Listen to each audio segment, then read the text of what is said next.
那么前面我们讨论了那么多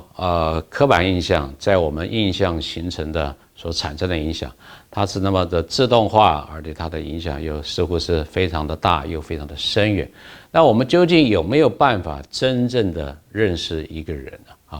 就是说能够排除这些刻板印象的影响这个就是我们这一节要谈到的个人化 individuation 的这样的一个主题在这边我们要稍微提一下当年在美国很著名在60年代的人权斗士这个马丁路德金恩博士他曾经在华盛顿发表了一篇重要的演说就是英文称作 I have a dream， 我有一个梦想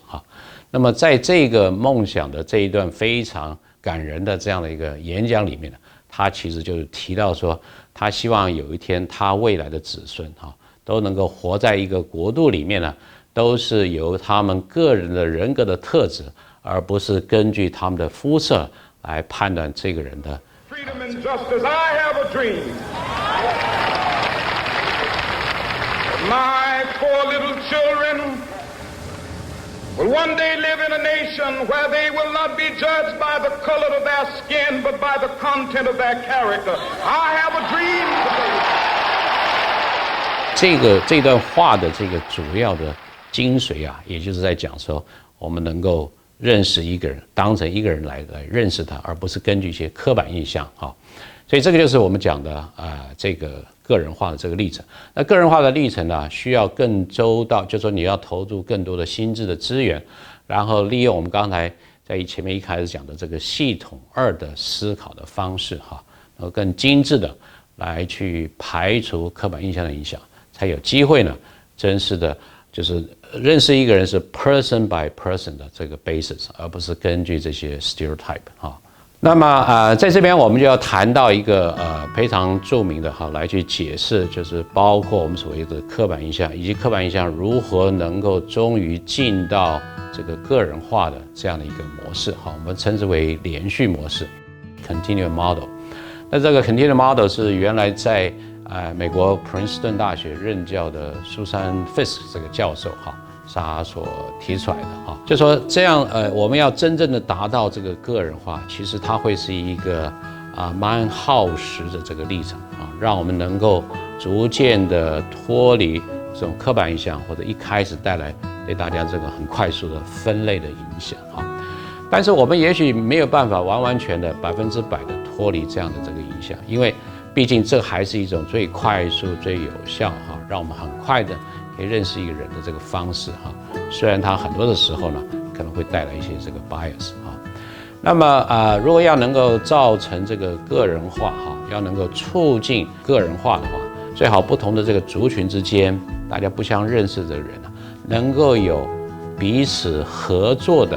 这样的一种社会互动这个结构，然后长时间的彼此要互相的合作的话，那么它可以有机会破除刻板印象的影响，而达到个人化那接下来我们看一下这样的连续性的这个模型他一开始讲的就是说，我们碰到了某一个人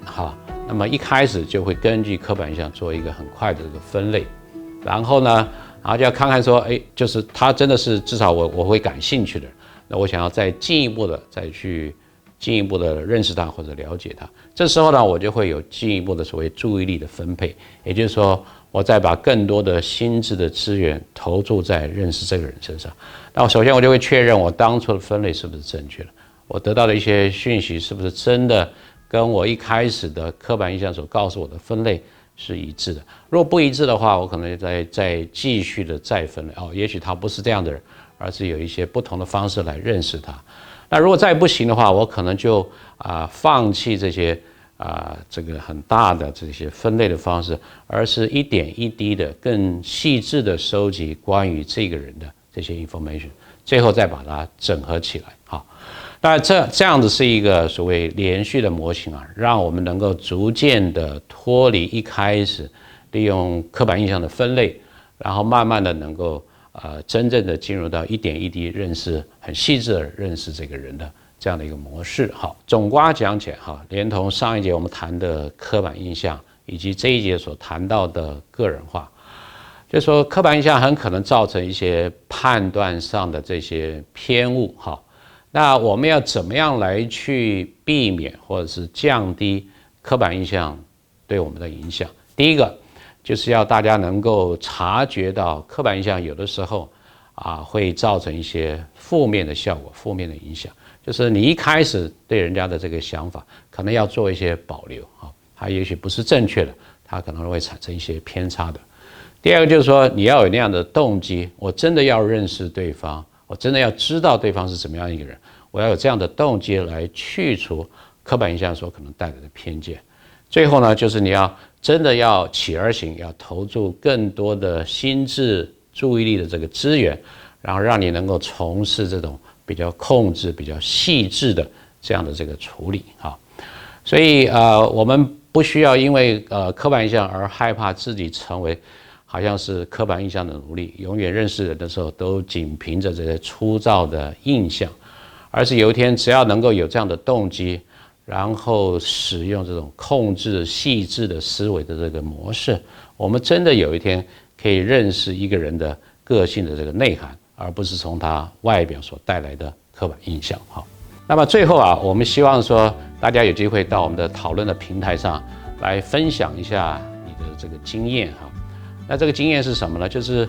可谓大家在求学的过程中，可能都有那样的一个经验，说你认识的一些朋友当中，一开始你可能不经意的，或者是难以避免的，你会经由一些刻板印象来认识对方。可是当了时间久了，你们有机会，比如我们刚刚讲的，有一些合作的这个机会，更深入的互动之后你发现这个人跟你原来想象的或者刻板印象所告诉你的完全不一样。也就是说，你的刻板印象告诉你这个人是怎么一回事，到最后你能够达到一个个人化的这个程度上，又是一个不同的这样的一个风貌的时候，能不能谈谈这样的一个心路历程？那你是怎么样能够从去除刻板印象的影响，而达到认识他个人化的这样的一个目标？